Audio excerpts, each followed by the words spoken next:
What's up, Internet? Welcome to Once Over. I'm Kaylee, and with me today is Hughezy, and today we are going to be giving the Once Over to the Cloverfield Paradox. Yay. Oh, that's pretty.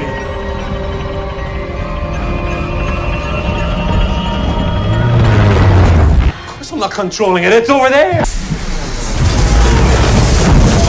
Well, we found the worms. And there will be spoilers. Give it a good once-over. Giving us the once-over. Giving him the once-over. Give me a once-over. Down to give us the once-over. For a routine once-over. Once-over. Oh, just once-over lightly. I know, not very exciting. Can you believe it, Hughezy? We are finally talking about the last movie in the Cloverfield series, 2018's The Cloverfield Paradox. The first time I came on this show, I was talking about my desire to get Oasis tickets. That was for Cloverfield 1. Yes. The second time I came on for Cloverfield 2, I had just got Oasis tickets. And now we come to review Cloverfield 3. And I have seen Oasis about 3 weeks ago, and it was so brilliant that I actually think I'm going through a depressive state right now, because nothing will ever become as good as Oasis. And it did not help last night that my Saturday night was watching Cloverfield Paradox. I was just going to say, on the plus side, now we get to talk about something equally as depressing as not currently seeing Oasis, which is Cloverfield Paradox, right? You love this movie. It's your favorite of the series. It is so perfectly written. And the thing that's so weird is, in a cheap plug, but on one of the more recent episodes of my podcast, we did a Does J.J. Abrams Stink? And we didn't mention the Cloverfield trilogy, but it really makes you realize that something went wrong in him. That around this time, and then with those Star Wars films, it was like he lost all of his everything that made everything else work. And since this film, Cloverfield Paradox, he's done one Star Wars, and everything else has either flopped or not been greenlit. So it says a lot. It really does. And I will say, so he just produced this movie. However, it was directed by Julius Ona. Are you familiar with his work at all? He also directed this movie called Loose in, I want to say, like 2013-ish. And that movie was outstandingly good. I've not seen that, but I did go to see his most recent film, Captain America 4, in one of the most humiliating and masculine days ever, because I had a gout at the time, and I had to ask my stepdad to drive me to the cinema because I couldn't drive or get a cab there. And he had to let me out where the kids get out, and then I had to limp in and meet him back there afterwards. It was terrible. And how was the movie?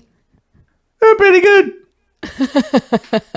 Well, I would also recommend his movie Loose. It's like a psychological drama. It has Tim Roth in it, Octavia Spencer, Naomi Watts, and it's about like these parents who are struggling in their marriage because their adopted kid writes this like psychotic, disturbing essay, and then the school gets involved. It's actually really, really good. I enjoyed it a lot.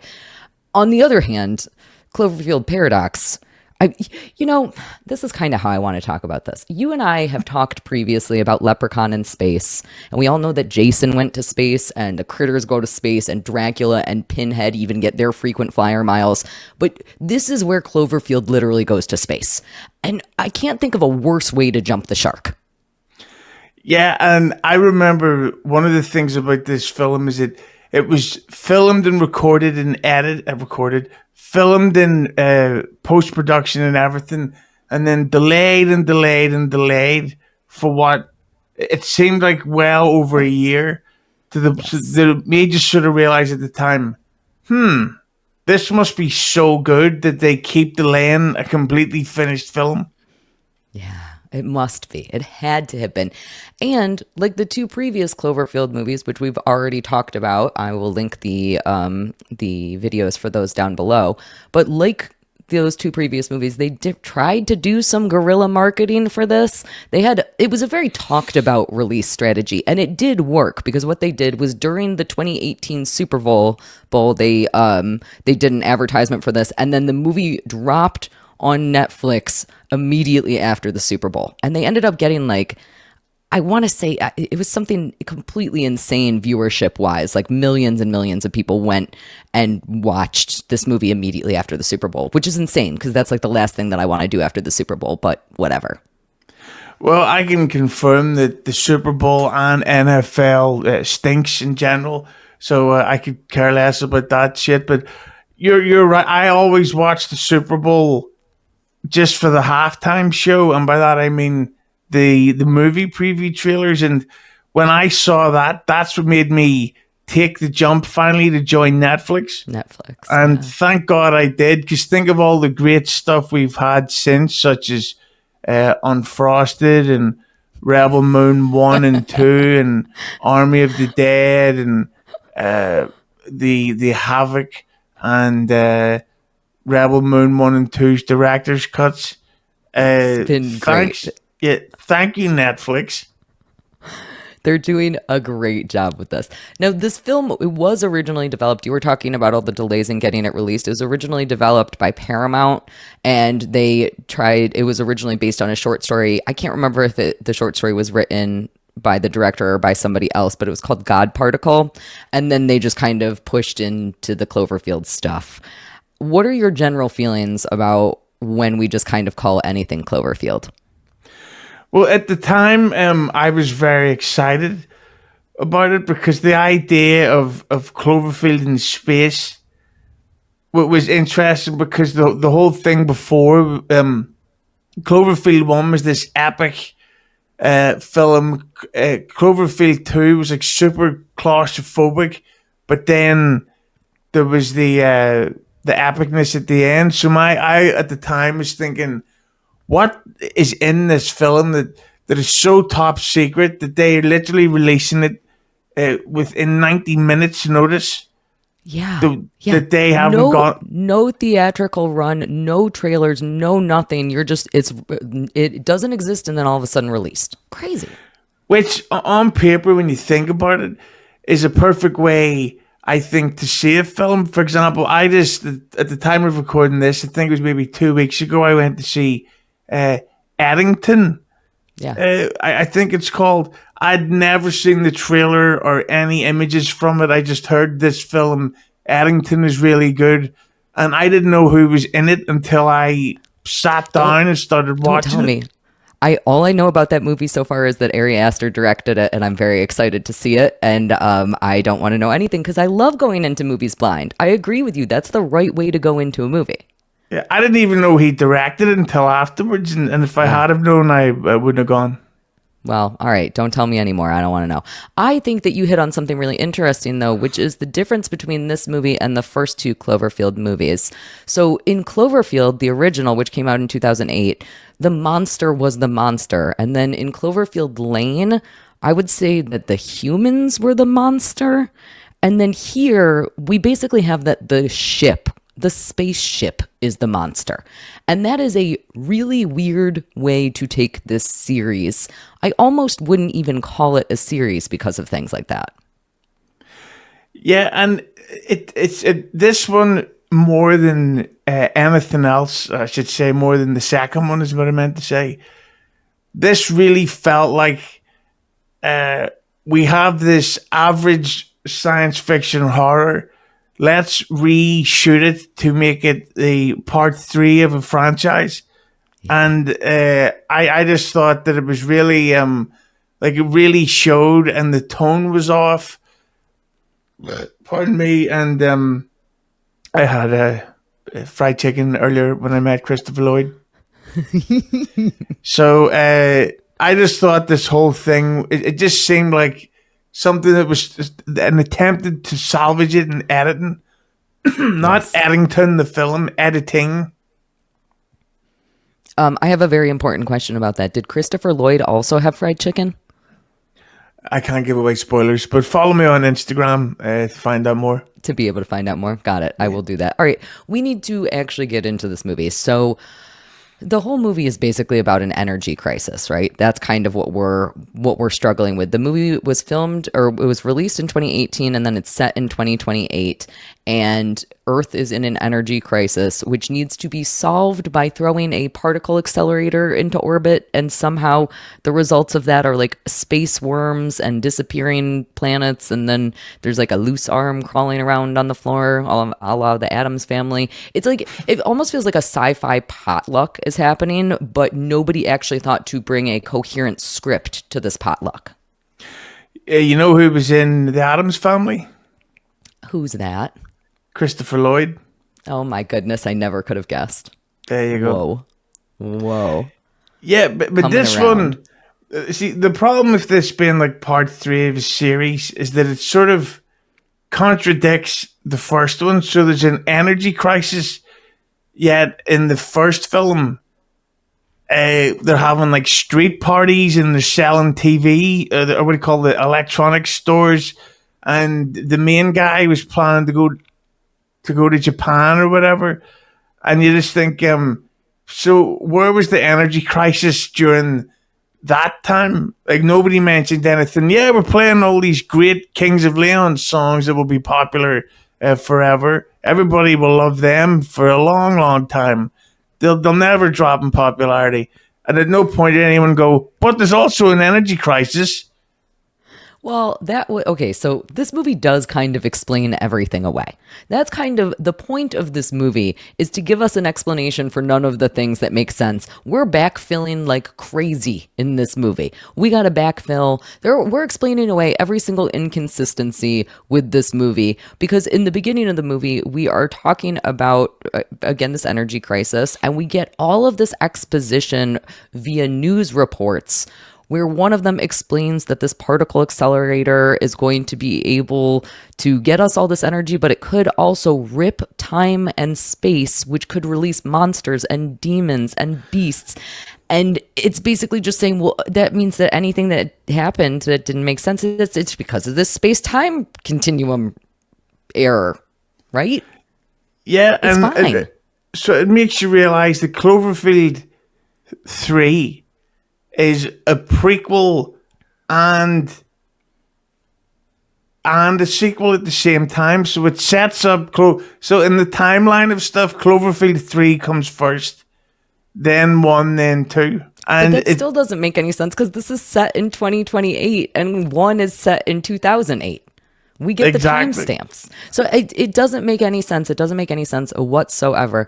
But I will say that I did kind of enjoy the beginning of this movie, because I enjoyed getting to see things like the spaceship design, which I thought was pretty neat. It almost looked like steampunk kind of gears, like how it like twists and turns around. And I thought that was actually really interesting and exciting, which pumped me up for what I thought might be an interesting movie. Well, I thought when you talk about the design, like even the opening scene is they're in traffic and it's this married couple and they're talking about how she needs to go do this thing, this space journey, and she's saying, I don't want to, but he says, but the basically you need to get away. And then we come to realize very early into the thing that she has not only has a husband at home, but she lost 2 children due to an accident caused by the energy crisis. And I get that that's character backstory, but the problem is, specifically for me, like I'm 40 now, I've seen a billion films. I can tell straight away from that scene alone, okay, she survives to the end or will be the main character to the end. Nothing else will happen. Yes. I will say this movie was pretty predictable. However, I had a couple of predictions that did not come true, and we will get into those. So let's talk through who these characters are. So this is the couple that you just mentioned is Ava and Michael, and she is, I guess, a scientist. She is going to go on this mission to get the energy crisis solved. And Michael, I think, is a doctor. I don't know. I don't really care about him. I thought his character was extremely, extremely unimportant. But he is encouraging her to go on this mission in order to be able to help the world, because we need to help the world with everything. And yeah, neither of them are particularly good actors. Yeah, and her, that female actor's name, I think I read she has some type of African heritage, but her name is almost impossible to pronounce. And I read that it's not even pronounced as it looks like it's spelt. Oh, because it looks like her surname is RAW, but well, I mean that is how it's spelt, but it's not pronounced raw. So it's like, okay, I'm out. Can't even pronounce the names, can't possibly be a good actor. The acting in this movie really does, it struggles quite a bit. We have a job to do. But she does end up going on this mission. And again, this is where we get one of those news reports that is explaining to us through all this exposition about how the energy saving good stuff can rip the space-time continuum, and we're going to get all these multiverses and whatever the heck. They risk ripping open the membrane of space-time, smashing together multiple dimensions, shattering reality, and not just on that station, everywhere. And we talked about this news report a little bit when we were talking about 10 Cloverfield Lane, because you might recall that the female news anchor that is in Cloverfield Paradox is actually the same actress that is trying to break into the bunker in 10 Cloverfield Lane. And I would love it if, because she was on Seinfeld, if they explained it. He says, well, how did you get from the news station to the bunker? She says, well, there was the alien invasion, yada, yada, yada. I smashed my own skull in. And yada, yada, yada. Anyway, I'm really tired today. That would have been much, much better. It would have been so much better. And I take it you noticed the name of the person being interviewed? Yes. Tell me more. Well, I forgot his name, but it was the same surname as John Goodman's character. Yes, I did notice that. So did he tell John Goodman all this spaceship stuff, which sort of encouraged his paranoia about needing this underground layer, or did he have it built for ulterior motives? Why are we reviewing the second one again? Or let me propose one other theory there. So you just made the connection between the person who is getting interviewed on the news and John Goodman's character from 10 Cloverfield Lane. And I agree with you. There is definitely a connection. Now, one of the reasons of the connection is because of that last name similarity. But in addition to that, they're both conspiracy theorists. And we also know that John Goodman's character in 10 Cloverfield Lane is not to be trusted. So even though we theoretically know his surname, is it possible that he created a fake surname and we never got his real last name? And in fact, he was just making a nod to this conspiracy theorist on the news. See, that is such a good idea that I'm going to take credit for it. And I told Kaylee to bring this up during the pre-release meeting when we were also making fun of Tony Paluzzo's latest Hack the Movies episode. Yes, that is what we do, actually.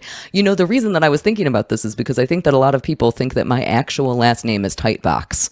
I am here to report that it is not. So, just as an FYI, I know that's some crazy talk, but you guys will be okay about it. All right, so this movie, like I said, we are now in space. Ava is in space with a whole big crew, and they are running tests in order to have this particle accelerator do the good things and save the energy. And finally, they have a success. However, that success also causes an overload, which causes a woman's head to explode, and gravity gets completely fucked. And this is when everything on the ship goes crazy. And again, that's why I say that the real monster of this movie is the ship.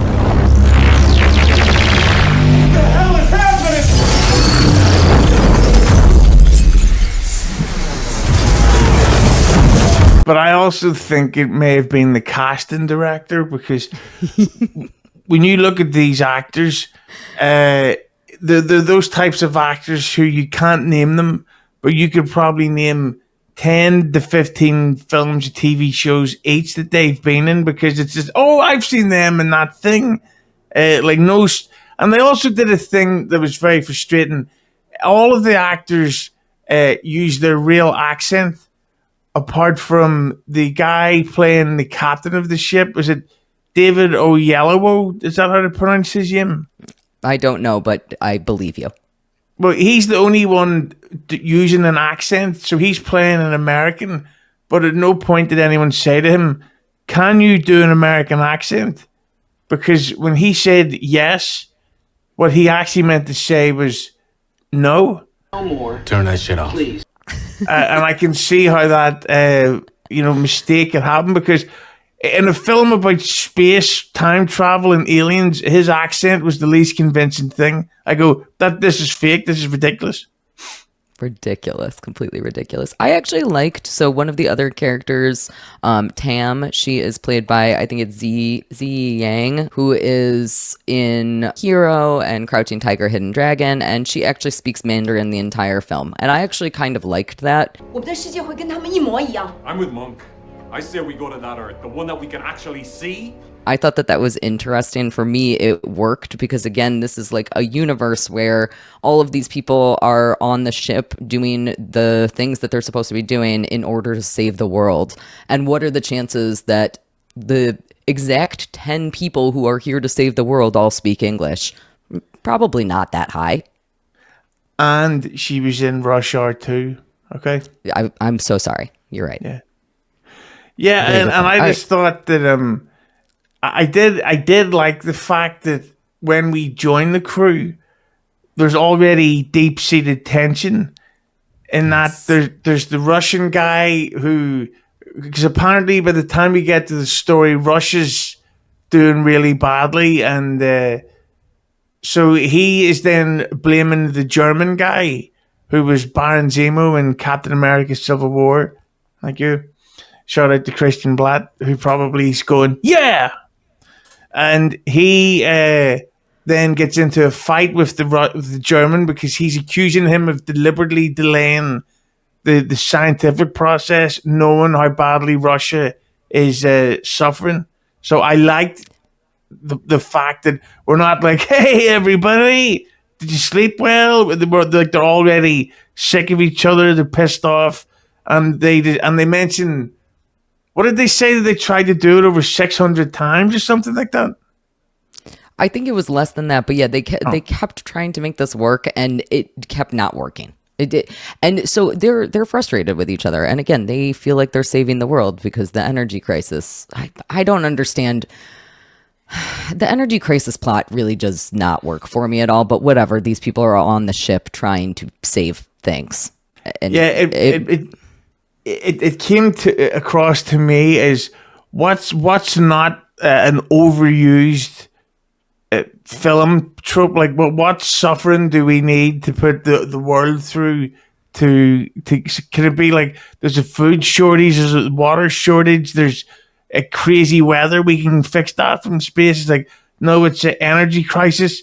So the way to fix that is by sending ships into space. That'll do it. That'll solve the problems with the particle accelerator. No problem whatsoever. No problem. So they do have a whole bunch of problems though when they do get this successful run.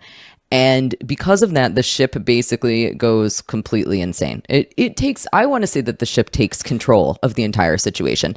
Now, one of the crew members explains the paradox that we've already heard about. And basically what the paradox means is that there's going to be two distinct realities that are part of a multiverse. So now we are mushing two different worlds together. And because of that, we are now in this ship where everything is going wonky. The first thing that happens on the ship is that they entirely lose the Earth. They don't have the ability to communicate with the Earth, but in addition to that, we can't see it. How the hell are we supposed to find the Earth? Without the gyro, we're lost. At all. It's gone. The Earth is gone. Earth is gone. The Earth is gone. Also stupid, but whatever. In addition to that, the crew members start hearing something coming from the walls. Usually I'm like, oh no, there's a squirrel in the walls. But in fact, here it was a woman who is fused into the wires of the ship. And my first thought to that was, well, that shouldn't be there.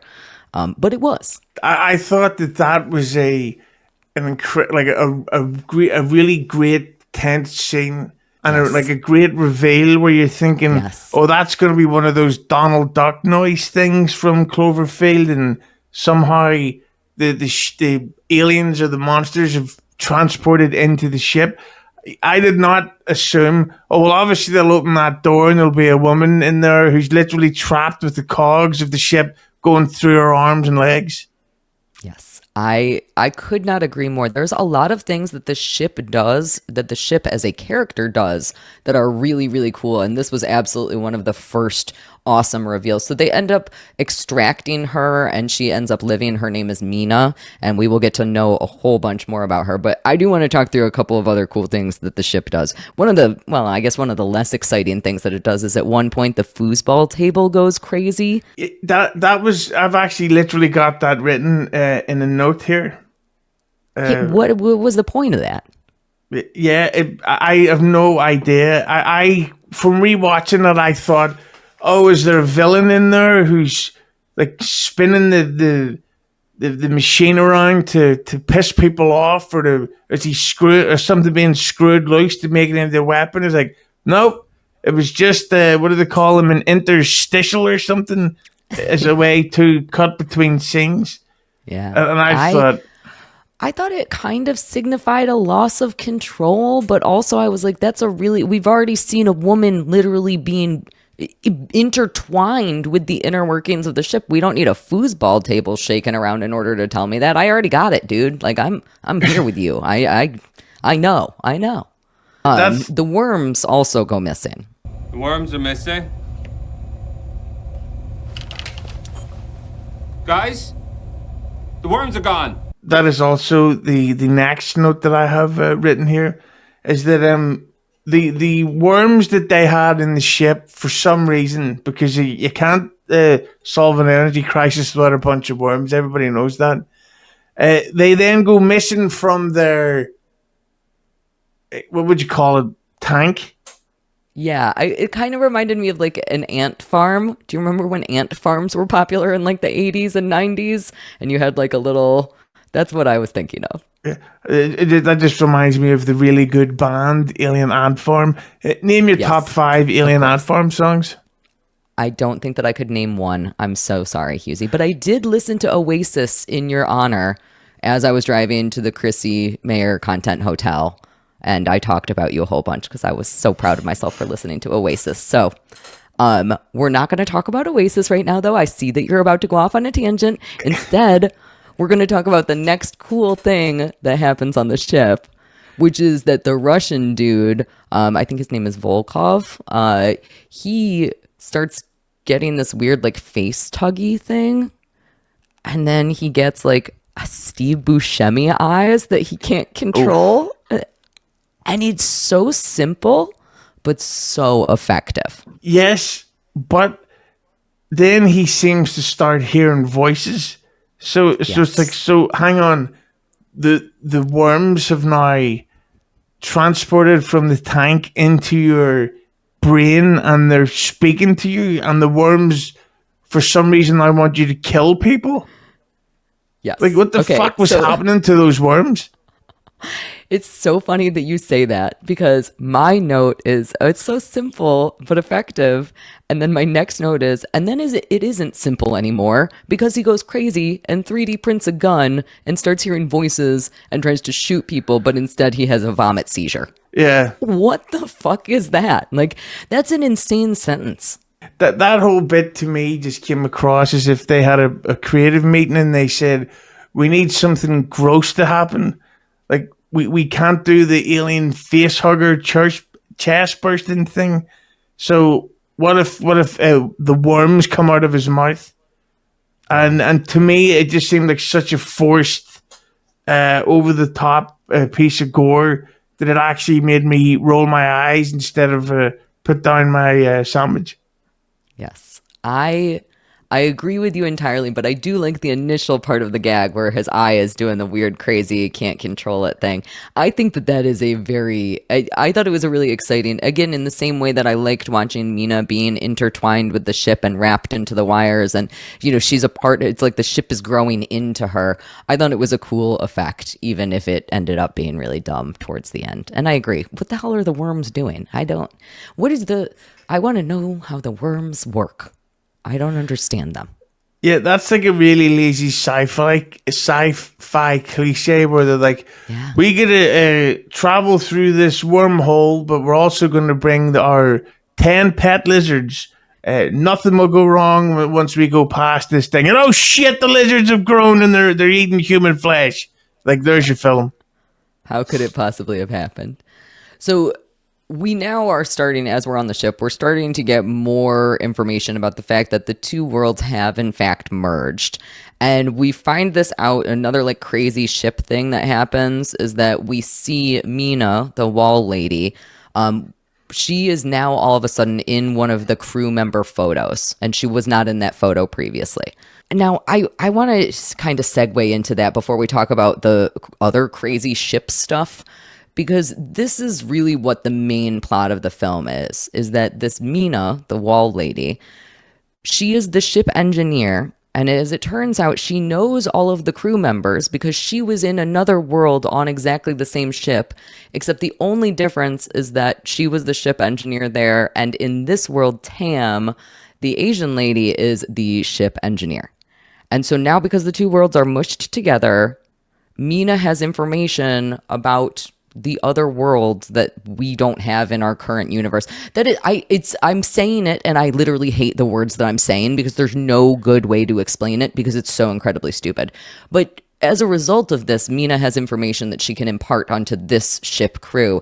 And so she tells Ava that Schmidt, one of the other characters, is not to be trusted because he actually jeopardized their mission, the Shepherd, in Mina's world. Yeah, I thought that was when I literally just sort of started to tap out of the film already. It's like, it's never a good sign when you tap out as the mystery is building up because it gets to the point where you're like, I don't give a shit. Like, I don't care what happens. This is bad. Now, I kind of thought one of the little places where I thought that I had figured something out and then I was just totally wrong was I actually thought that, so Mina is saying Schmidt is evil and he's sabotaging everything, and I thought that it was going to turn out that in Mina's world he was evil, but in our world he wasn't, and I guess that sort of happened, but it sort of didn't. I thought that they were going to lean a lot more into that and have that be the weird multiverse thing, is that people's personalities are different in each of these worlds, but that kind of diverted from there. Did you get the feeling that was kind of the case at all, or am I losing my mind? No, I know what you mean. I was expecting the twist that he actually was trying to like wipe out Russia, wipe out a lot of these countries from space, and I thought, oh, well, that will be the twist that he's like a sleeper agent who was sent here to take control of the world from space for the good of Germany, a lovely country with a wonderful history. And I just thought that no, this is this could have been more interesting, but much like Cloverfield 2, they didn't include us in the creative process. Those dicks. Dummies. That wasn't the only thing that I really thought for sure was going to happen, but I'll get into the other thing in a little bit. In the meantime, we're going to talk about another cool ship thing, which might be my favorite part of the movie, which was that at one point, one of the dudes gets his arm sucked into the ship, and it is like, that's probably my favorite effect in the whole movie. It almost looked like it was a practical effect. I'm sure that it was in some ways and was not in other ways, but it looks so good. Yeah, but that actor, Chris O'Dowd, he's mostly a comedic actor, and I think that's what ruined that part, is that you've got this comedy guy doing the whoa type thing. Like, if that was anybody else, it would have been, like, it was like it felt like he was trying to be funny, but it wasn't funny, which reminds me of Hack the Movies. And I thought that that was just that was just I know what you're saying. It was an interesting thing that his arm got cut off, but then this is what I don't understand. So his arm gets cut off, but then his arm is still alive. That's my fucking arm. Yes, it crawls back. But Because now, of course it does. now the arm has a brain with inside information for the rest of the fucking ship. That he didn't have. Yes, that is exactly correct. So the arm crawls back and they trap the arm like it's a spider. And then the arm is like trying to write out a message. Now, I honestly, they were like, the arm's trying to do something. What's it going to do? And I was like, oh no, that arm is definitely about to start jerking off. Like there's no way in hell that that's not what that arm wants to do right now. I was very surprised that it just wanted to write a message. And the message that it writes is, it says, cut Volkov open. So we have to find out what is inside this other crew member. Now, you're totally right with the Chris Dowd thing. He does try to deliver some comedic lines during this, and not a single one of those jokes land. Oh, my arm helped us find the Earth. Yeah, that was one of the notes that I have, is that I remember someone in my life who used to be, there's a very good film called Terminator Genesis, the fifth one, everybody's favorite. And she pointed out that if they just cut out all the one-liners and all the jokes in Terminator 5, it would immediately improve, because it just doesn't make any sense that someone has got their arm cut off and they're in space and they can't find Earth, and he's going, by the way, did you ever hear the one about the shark? And I'll tell you later. And all that sort of stuff. And I just thought, it's like, no, this is not the time. What are you talking about, arm? Like in Alien 6, Danny McBride is in Alien 6. And it's like, this is fucking stupid. If they're trying to escape from a planet and they're being chased by these creatures they've never seen before, it's really not the time for Danny McBride to start cracking jokes. It's like, well, what if the engine goes off, you dickhead? A woman appears in the wall. We're definitely not in Kentucky anymore. Kansas. Kansas? Really? Who gives a shit? People from Kansas. Oh, yes. So there you go. You just made me think of also, this is like the only movie that I could ever think of where we could lose an entire planet. We lost the Earth. The Earth is gone. The Earth is missing. And it still feels like nothing happens in this movie. There's an arm crawling around like it's the Thing, and nothing is happening. Now, I will say, they do end up cutting out open Volkov in order to listen to the arm. They listen to the arm, because why wouldn't you listen to the disembodied arm? Why wouldn't you?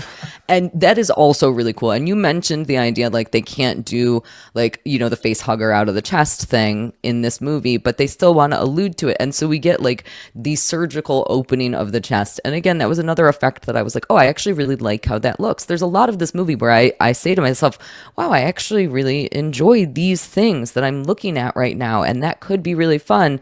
And then they find the gyroscope compass that is going to help them. It's the piece of equipment that's going to found in his tum-tum that's going to save the day. And I'm like, you literally just lost me. Like, why is that the thing? Why was it in his stomach? Yeah, and how did the hand know? How did the hand know? Yeah, it's like that. If that was like somebody else's hand, like a fucking... If that was the arm of somebody that was transported from another ship, and so maybe this hand has the... I was just sitting there going, but how? Like, I get that it's Cloverfield 3, but it's like, but you have to let us know how people are just have this information. Yeah. Well, again, it doesn't matter because it's all just part of the paradox. Yay, it's just explained immediately. That's all that is happening. It's so perfect. It makes so much sense. It's very nonsensical, but they do, on the plus side, end up finding the Earth. And it turns out that the Earth was just on the other side of the sun. And the arm helps them find the Earth, which is great. I'm really happy that the arm does exist because of that. But also very underwhelming that they just found the Earth behind the sun. Did they just not look hard enough for it initially? Like, what? I understand space is pretty vast, but like, what? Yeah, I thought that was going to set us up for a big twist where they land on the planet from where the Cloverfield thing came from, and I thought initially, well, that's going to be the ending, that it's not leading you to Earth, it's leading you to an alternative Earth that has already been taken over by these creatures, and I just thought that would have maybe been better than the ending we did get. Yeah, I mean, I think anything would have been better than the ending that we ended up getting. But that's just my opinion.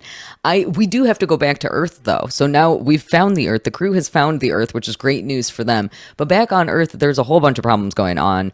There is more exposition as Ava's husband, doctor, whoever the heck he is, Michael, he is hearing explosions, and he finds out that Ava and the ship are lost. And as a part of these explosions, he's like driving around and he sees this screaming child and he picks her up, which is completely unnecessary. This entire subplot, I did not need it at all. However, this is where I thought that there was going to be a big twist that never ended up happening, because I thought for sure that that child was going to be Mina, the woman who was entangled in the wall. That is a very good idea. Not only that, there's this one shot where they go from the child's face, and it's like the child's face in a profile, and you can like see her, and she has a lot of similar features, and then they cut to Mina's face in exactly the same position. And I was like, oh my God, it's Mina. Wow, the quantum entanglement is really, really crazy, because now back on Earth, we're seeing Mina as a kid and blah, blah, blah. And then none of that happened. And I was like, but that was really cool that I thought of that. Like, why didn't that happen? That would have been great. So then it could have been as if Mina as a kid was then raised by the husband of the woman who's trying to give. So it's like a time loop thing. It's like, oh, that would have been cool. Am I getting the credit for this? Yes, of course. Of course, you're the man. You're the man. Another win for the Are you out of your mind? Yeah, I know. But I actually felt that even though it pretty much would have been a rehash of the first film, I thought that the idea of the husband finding this abandoned child in the middle of the Cloverfield attack would have been far more interesting of a story than we need to reboot the energy thing. Because and simply because it's a Cloverfield film, that's what we want to see. Yeah. You know, you brought up a great point when we were talking about 10 Cloverfield Lane. You said, I don't understand why we aren't doing Cloverfield movies where it's just different people that are experiencing the attack. And that absolutely could be what all of the series and what all of the sequels are. This could be, it is a concept that leads well to fan fiction that then becomes a really great movie, because every group of people can have a different experience with what happens during the Cloverfield attack itself. And instead, we go to outer space and we have worms and arms and tangled up ship stuff. Yeah, and you can't keep doing sequels without showing us the fucking creature. Like if they did, they supposed so Jason wasn't in Friday the 13th. He didn't come in until the third one. That's a bad example. If they did a Nightmare on Elm Street sequel where you don't see Freddy for 2 and 3, it's like, no, that's the wrong way to do it. Show us monsters, let them be bigger, make them more intense, more evil, and it's just, this goes back to the J.J. Abrams thing. I think he has been exposed as a bad filmmaker, a bad creative person, and that's why he really has done nothing since 2019. Yes. Yeah. Well, I don't think that you're wrong about that. It seems like he has jumped the shark. and maybe the especially on the production side of things, he's doing weird stuff. I don't know what he's doing, but regardless, what we know and what the crew finds out is that there are now Earth wars that are happening because of the Cloverfield whatever is happening down there, and now the two dimensions for sure are interacting, and that they are traveling to another dimension where their ship was destroyed, and I didn't really follow any of those things, but I do know that we do get to see some more crazy ship stuff, which again was really the only exciting part of this film for me. That's what I liked about it. It was almost as if there were these little vignettes where we get like the arm scene, where we get like the crazy eyeball scene with the worms, where we get...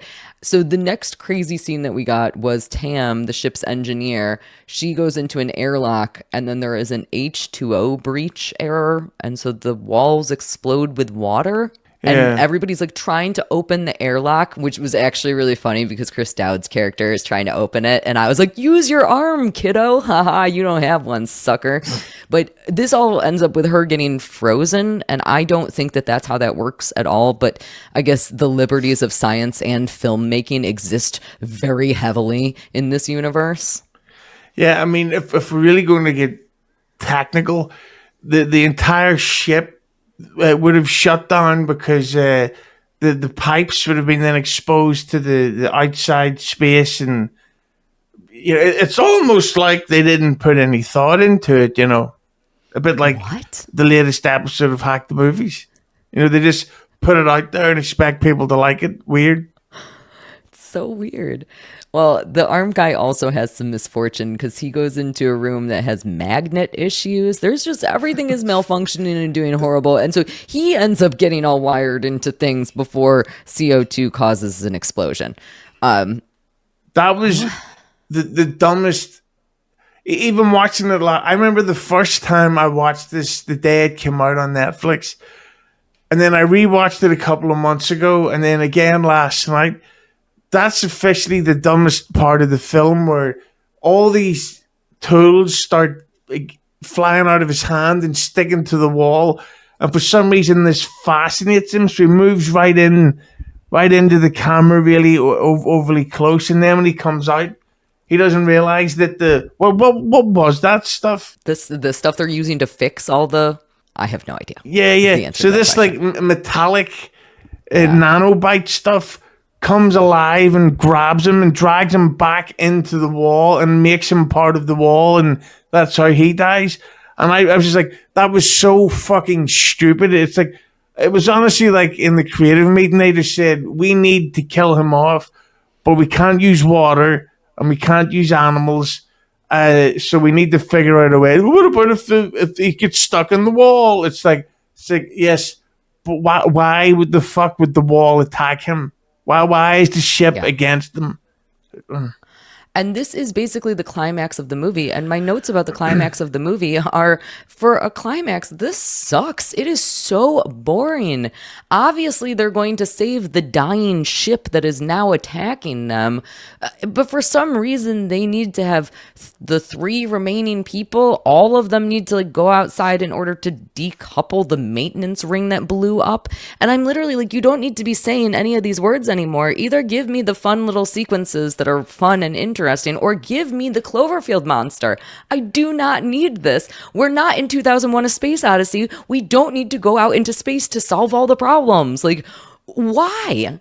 Yeah, and why the fuck would there be a potential issue with the ship that can only be fixed by literally going outside into space? Shouldn't there be a button where you go... Yeah, with three crew members, though. They were like, well, we can't just do it one of us. We all gotta go. What the hell does that make any sense? And then the worst part about the climax of the film is that then it gets even dumber. It gets so much dumber because now we have Mina and Ava. And at this point, Mina starts pulling at Ava's heartstrings, which is clearly manipulation. The entire thing is so blatantly obvious. But Ava is a little pussy bitch. And so Mina is like, oh, you gotta go and like help your family and blah, blah, blah. And Ava is like, well, I don't want to lose my family. I love them, obviously. So she convinces everybody that she should be allowed to go down to the Paradox Earth, which is obviously going to cause 1,000 issues. We all know you're not supposed to go fuck with things that aren't part of your universe. This time I'm not gonna touch a thing. Mustn't push, mustn't jump, made it! Oh, I wish I hadn't killed that pig. But this ends it ends up even worse because Mina ends up getting the gun and she's like, well, I'm not going to let you take this ship. I'm not going to let you do anything. I need this ship for my world. And now we're into the classic trolley problem where Mina says that she is going to kill the 3 remaining crew members in order to save the 8 million people of her world. So you're just gonna kill us? If you're asking me if I'm willing to kill 3 people to save 8 billion, wouldn't you? Yeah, it's and that whole thing is like, but how are you going to do that? How are you going to travel through a dimension? It's like, it makes no sense at all. But we do get a cat fight, which was not that great, but it still happened at least. And Ava ends up shooting a screen. So like there's like the screen playing her family video in the background. And in order to defeat Mina, she shoots the screen, which is it's so beautiful. Oh my God, it's so meaningful. She's willing to give up her family in order to save the world, even though she loves her family so much. And her shooting the screen ends up sending Mina into outer space. I don't know what happened. And I didn't understand.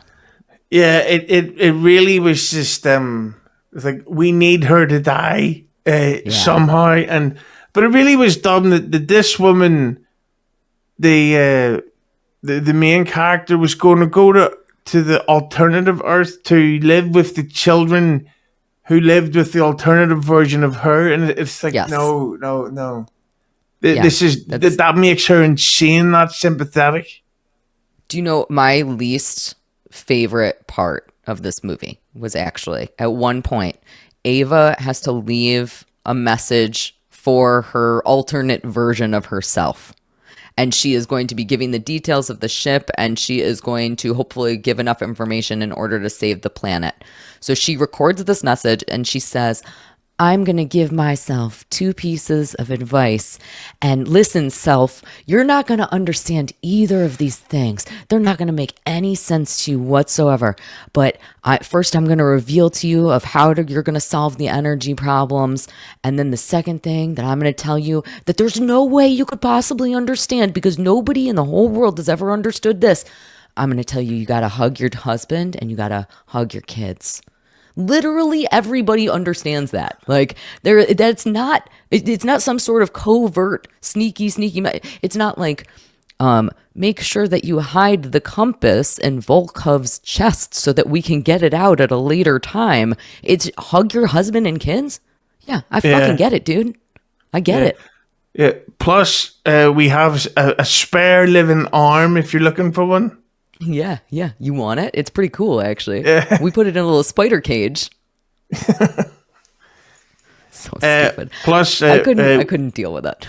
Yeah, it was that's just one of those dumb things where it was like, why would she need your advice on how to keep her kids alive when they're alive? Like we take her own advice, you dumb bitch. Yep.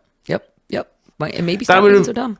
That would have been hilarious if the mom, the alternative one, had have immediately called in, like picked up the digital phone, go, who the fuck do you think you're talking to? And she was like a real mess where she's at home smoking with the hair in curlers, and she's got and there's all like awful noise going on in the background, and listening to like dude bro hip hop stuff. It's she's like, shut up, you fucking pieces of shit. Like, who the fuck is this? And this is mom's time. Leave me alone. Yeah. Yeah. So then Ava would realize, fuck, I really am happy. I'm better off they're dead than live with that shit. The end of this movie is it's equally as dumb as the beginning and the middle of this movie. Basically, Ava and Schmidt end up activating the thingy, and then they see that everything is working right. And so they're going to go back to Earth. And on Earth, Michael, Ava's husband, is told that Ava is returning and they've been located and everything is great. And Michael loses his mind. He's like, have you warned them about what is happening on Earth? Because we don't want them to come back because shit's so bad down here that there's no way that they should be coming back. They should stay in outer space forever, I guess is what his plan is for them. I don't know what he thought the alternative was, but they do end up coming back. We don't actually get to see them land on Earth because we just cut to the clouds as they are about to land. And this is our one and only shot of the Cloverfield monster poking his heads through the clouds and roaring a bunch. Yeah, it was just like, I get that it's they want to tie it all together. It's like, but why would he do that? Why would the thing just suddenly do that other than to wink at the audience? And what makes it even worse is there was no follow-up, is that there was no like, well, here's part 4 to explain what happens next. It's like, no, that's it.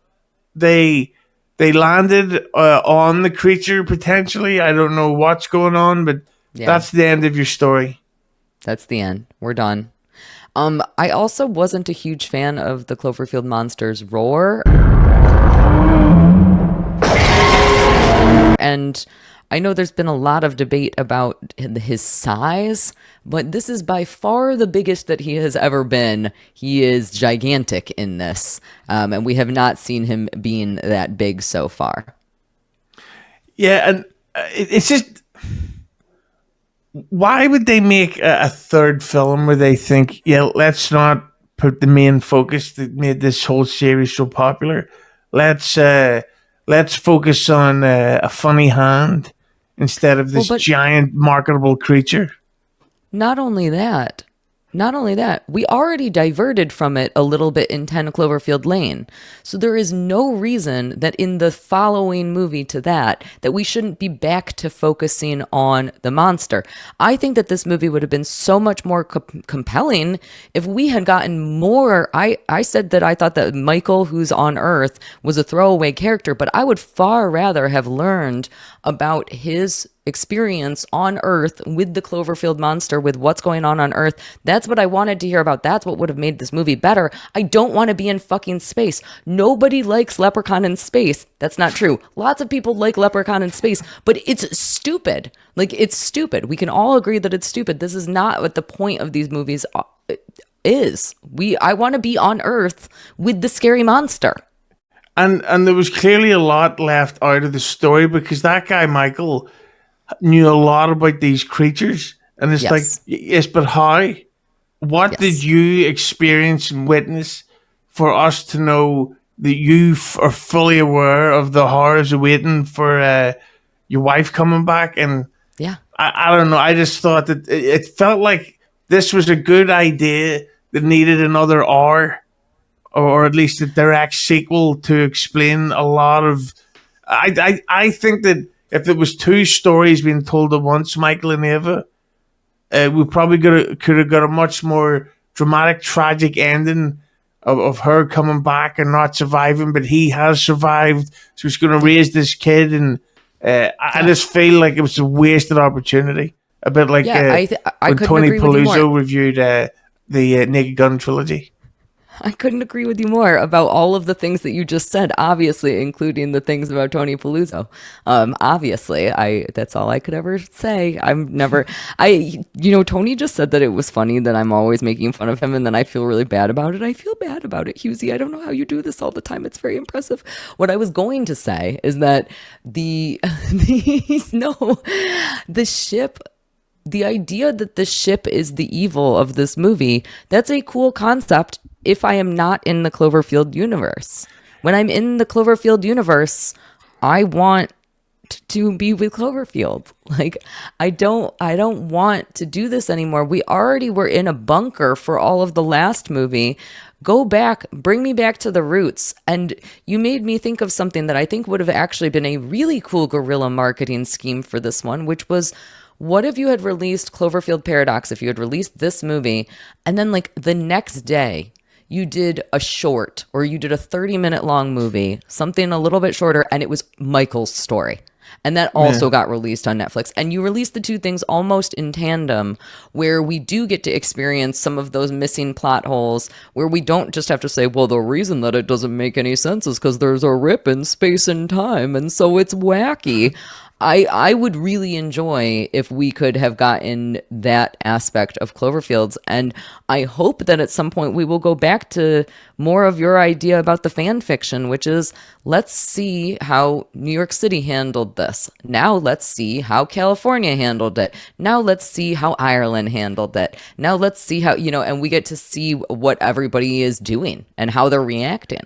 It would be, well, there is an official Cloverfield 2 in the works. Well, it would be the fourth one, and the rumor is that it's set on the 2008 date, and that it's about a parent or parents running across the city to try and save their child who was at a birthday party when the creature attacked.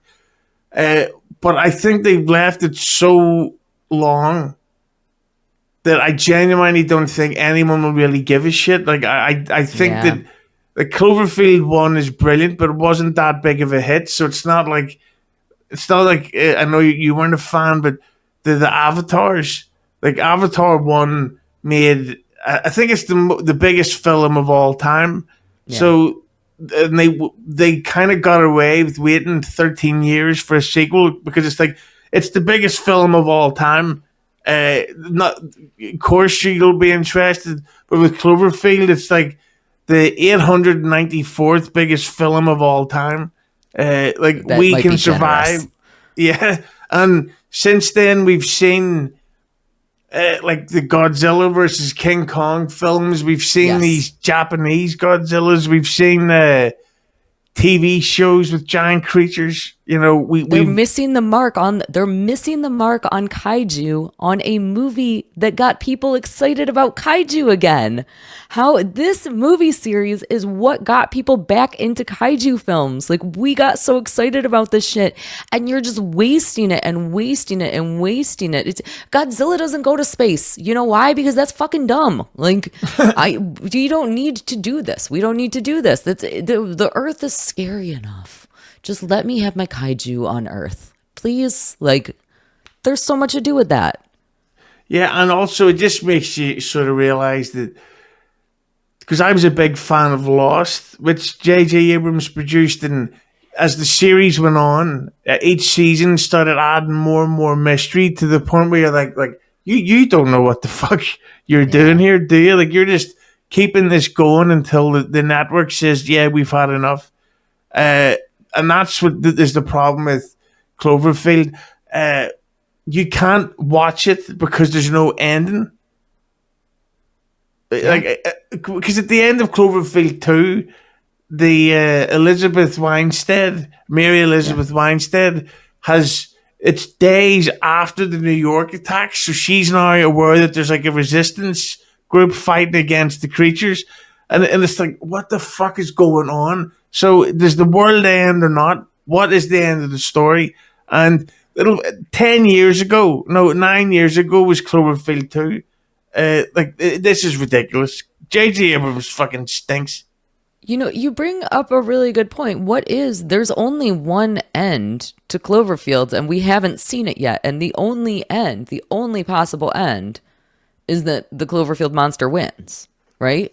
There's no way that we as humanity, because there's multiple types of Cloverfield monsters, right? We have the little Donald Duck guys, as you like to call them. We have all these things that are now overrunning our Earth.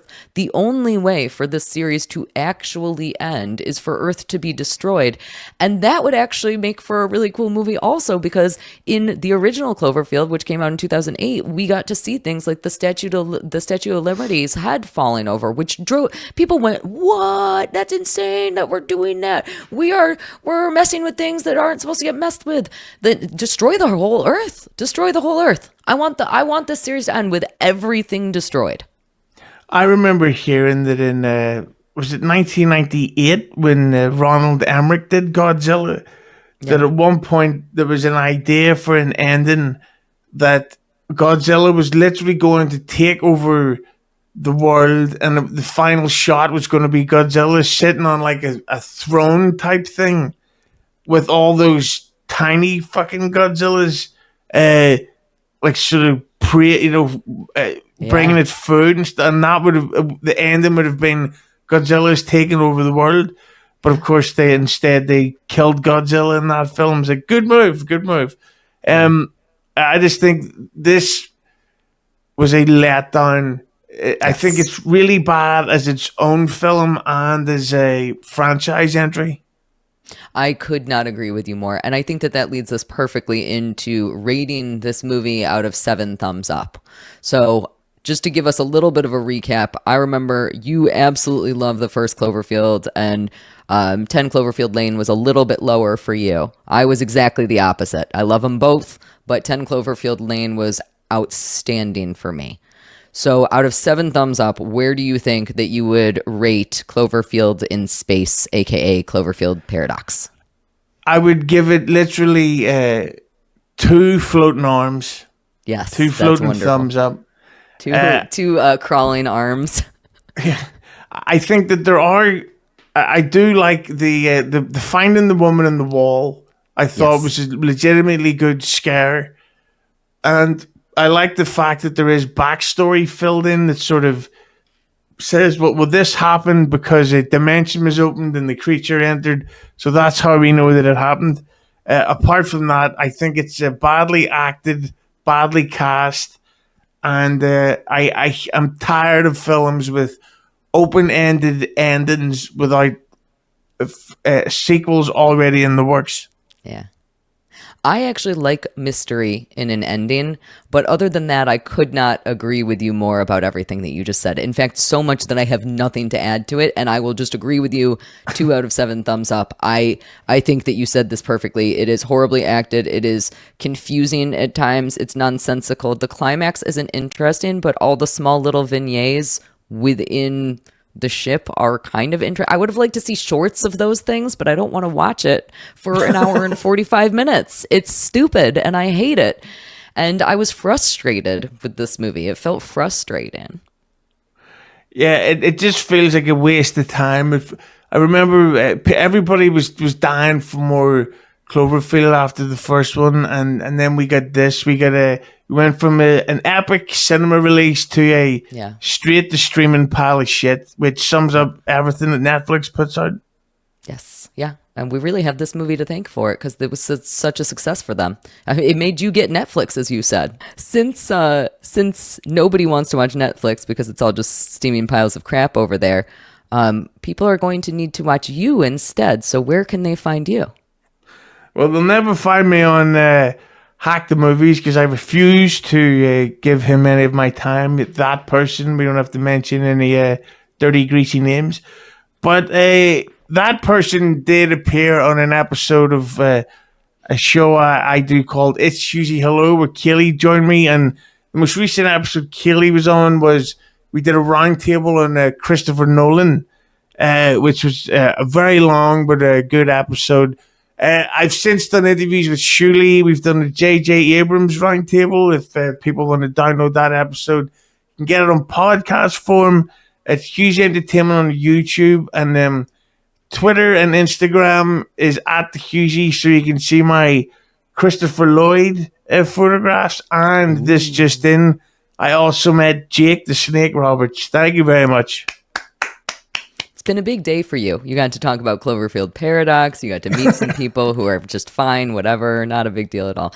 Everybody make sure you are going and supporting Hughezy. Hughezy, you've been doing some awesome stuff lately. I am actually about to go spend the rest of the day hopefully listening to some Shuli discussions with you and Little Lemmy, and I think somebody else might have been there too. I'm paying a great job of attention to things, clearly. Well, I'm going to spend the day watching a shockingly good TV show that I only watched by accident, but it's called Only Murders in the Building, which ironically, for those who haven't seen it, it's about true crime fan boys and girls of a podcast who become murder investigators, and it's by Steve Martin, Martin Short, and Selena Gomez, I think is the name. And it is shockingly funny. I couldn't believe it, and I'm completely hooked on it. Well, I think that sounds like a wonderful way to spend the day. And I want to say thank you again for coming on and hanging out with me to talk all about this and take some time away from watching what you wanted to be watching. And I want to say thank you to all of you for hanging out with us today and talking about Cloverfield Paradox. And I will see y'all soon. Bye.